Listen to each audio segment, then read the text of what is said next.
명리학은 바뀔 수 없는 거예요, 이게. 그러니까 그 사람이 잘 타고났든 못 타고났든 어떻게 보면은 그 사람 인생의 설계도라고 얘기하면 되지. 프레임. 예. 수상이 됐든 관상이 됐든 성장할 때가 됐든 나이가 먹어서 늙어가든 간에 변하고 있는 거기 때문에 이 상학은 후천명이다. 우리가 어떻게 취사 선택을 하냐에 따라서 바뀔 수도 있는 거죠. 그 이름도 후천명이지.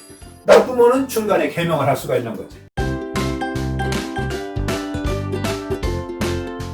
나한테 이름을 지어 오른 사람 중에서 보면은 자연분만을 했어도 아주 사주가 좋은 사람이 있어요. 사는 사람인데 어떤 일이 있었냐면 실화요. 결혼하고서 아기가 없어가서 시험관을 하는데 계속 시험관에 실패를 해요. 결혼하고서 3년째부터 시험관을 시작했는데 계속 실패를 하는데 6년째 되는 해에 장모가 살았는데 어떻게 방송에서 나를 보고서 어떻게 수소문을 해서 인터넷 뒤져가서 딸하고 사위를 데리고 여기 왔어. 근데 그 사위 사주에 다른 자식운이 있는데 자식이 뭐냐면 명리학상으로 여자한테는 식신상관, 식신이나 상관이 자식이요. 내가 생해주는 것. 그런데 남편한테는 그 타고난 기질이 금의 기운을 타고 나왔는데 뭐가 없느냐? 화가 없어. 그럼 화는 금한테 화라고 하는 건 화극금.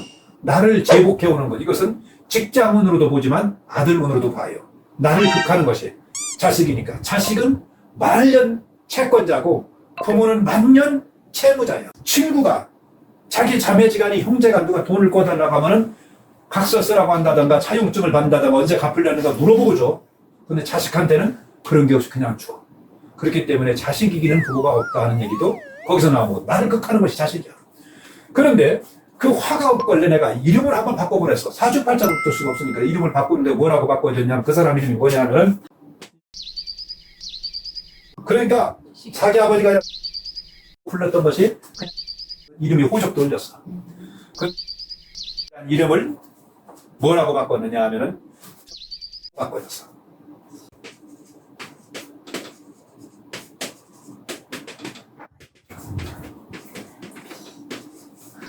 하고 써줬는데 다음에 또 성명학 시간에 얘기를 하겠지만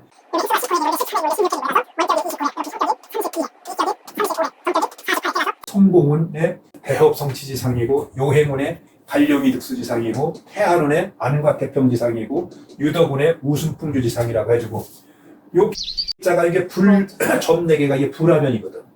그리고 이 발음상으로는 우리가 중고등학교 문법 시간에다 공부를 한 건데 궁상, 각치, 오음이 있다고 문법 시간에 공부를 했는데 오음 중에 화에 속하는 것이 설음, 혀소리란 말이에요. 설음. 그러니까 니을은 화에 청음이요, 티귿은 화에 타금이요, 티귿은 화에 중타금이요, 니을은 반설음으로서 하루 본다고 했으니까 화에 속하는 거 발음상으로. 글자상으로는 이게 불하면 연합은 이게 불이고 이게.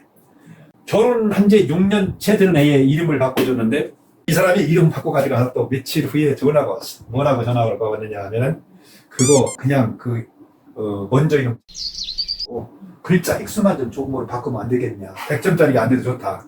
그러니까 왜 그러냐 했더니 자신이 없다냐. 왜 자신이 없냐 했더니 이 사람이 키가 이제 교사야. 얼마 전까지 한두 달 방학 전까지는 선생님이라고 담임을 서성을 맡고 그랬었는데 방학 끝나자마자 선생이라고 용기가 안 난다고. 내가 한번 바꿔보시오. 돈을 절대로 주니까 그래도 이거 그냥 100점짜리라도 왜 그렇게 하느냐 하고 얘기를 했는데 실제로 바꾸고 난 뒤에 임용고시 합격했죠. 그렇게 하고서 8년째 되는 애, 결혼 8년째 되는 애 임신이 됐어. 시험관에 성공을 했어. 그래서 그래서 시험관에 한번 쌍둥이를 또 심어준대요. 그 베란디가 했는데 그래서 쌍둥이를 낳게 됐어. 그 원래는 그 쌍둥이가 되면은 몇 주 지나고 나면은 착상이 완전히 됐으면은 병원에 가서 둘 중에 하나를 또 없애는 거야. 병원에 가서 없애라고 오라고 해서 병원을 가려고 하는데 그 얘기를 하니까 친정엄마가 야야 너 어렵게 애기 가졌는데 내 나이 지금 40대 중반인데 다툰 것도 아니고 네가 다시 애기를 또 낳는다는 보장도 없고 어렵게 가졌으니 네가 낳기만 하면 봐주는 건 내가 다 봐줄 테니까 낳아보라고. 그래서 낳기로 했어요. 낳기로 해서 애기를 낳게 됐는데 날을 잡으러 왔어. 제왕절개 수술할 날을. 병원에서 37주만 되면은 인구비 태안에 들어가지 않아도 되니까 37주 초반에 날을 잡으라고. 그래서 날을 2개 잡아줬어. 하나는 37주에서 이틀이 모자라는 거고 하나는 37주에서 4일이 남는 거고. 그 6일 차이로 다 2개를 잡아줬어. 그런데 나를 잡으러 왔던 것은 한 2달 반 정도 남겨놓고 왔는데 2달 반, 그러니까 10주 정도 남겨놓고 왔는데 날 잡아가고서 불과 한 3주째 될 적에 그 신랑이 왔어. 애기 아빠가. 어떻게 왔느냐 그랬더니 어제 저녁 새벽 2시에 애기가 나왔다는 거야. 어떻게 된 거냐 하고 물으니까 임산부가 운전을 하고 어딜 갔다 와서 잘 자기네 아파트까지 들어와서 주차장에 파킹시키고 내리다가 어떻게 해서 팔을 잘못해서 넘어졌는데 그게 양수가 터져가서 그래서 밤 9시 반 10시 돼 가서 앰뷸런스 불러가서 병원에 가서 퇴근한 그 의사를 불러다가 산부인과에서 불러다가 새벽 2시에 아기를 꺼냈는데 아기도 무사하고 산모도 무사하다고 한다. 근데 지금 코로나 때문에 한번 들어가면 아기 아빠가 나오질 못한다고. 그런데 간호사가 사진을 찍어서 아기 쌍둥이 사진을 찍어서 자기한테 보내줬는데 저 자식이 내 자식이 틀림없다면 동기 가문 서로 에너지가 같고 서로 DNA가 같다면 통할 거 아니냐. 그러니 비록 얼굴은 안 본 자식이지만 인큐베이터 안에 있고 내가 이 얘기를 해도 듣지 못하겠지만 선생님한테 난 이름을 바꾸고서 등남도 했고 그 1타 2필다가 등남도 했고 임용고시도 합격했으니까 선생님한테 좋은 이름을 줘서 밖에서 자기가 불러주면 그 애기한테도 좋은 영향이 가지 않겠느냐. 그래서 이름을 줘달라고 왔어. 그래서 그 어른네 사주를 풀어봤어. 풀어보니까 어떤 결과가 나오냐면은 내가 잡아줬던 그 37주에 잡아줬던 그 2날짜보다도 훨씬 좋아. 그래서 내가 그랬다니까.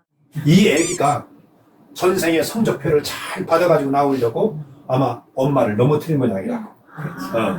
아니, 내가 그날을 잡아줬다면 병원에서 수술해 주겠어? 안 해주지. 응급이니까 해준 거야, 그게. 새벽 2시에 퇴근했던 의사 불러다가 병원에다가. 그렇기 때문에 이 애기가 엄마를 넘어뜨린 거다. 애기 사주는 참 타고난 사주다. 그래가서 그런 그 일이 있듯이 그 사주 팔자의 명리학은 선천명이고 이름이나 성명학이나 관상이나 이 풍수지리 항상 좋은 그 환경이나 그 사람이 머무는 터나 그다음에 배우자 선택하는 거나 이런 것은 후천명이다. 선천명 플러스 후천명들은 이거로 성공이냐 실패냐 답을 찾아야 되는데 요즘 보통 학계에서 연구하고 지금 요즘 대학에서 논문들 나오는 거 보면은 어렸을 적에는 선천명이 90% 이상을 차지하지. 내가 선택 여지가 없어. 그런데 성인이 돼서 내가 경제 활동도 하고 배우자도 만나고 직업도 선택하고 어떤 그 내 취사 선택하고 이게 환경도 바뀌고 집 나가서 살고 이렇게 하면서부터 어떤 영향이 오느냐? 후천명이 이제 그 쌓이죠. 그래서 나이가 성인이 되고 난 뒤에는 이름에 대한 책임질 나이가 되고 얼굴에 대한 책임질 나이가 되고 하면은 그때는 7대 3 정도, 한 70% 정도가 선천명이고 후천명이 30%를 좌우지한다.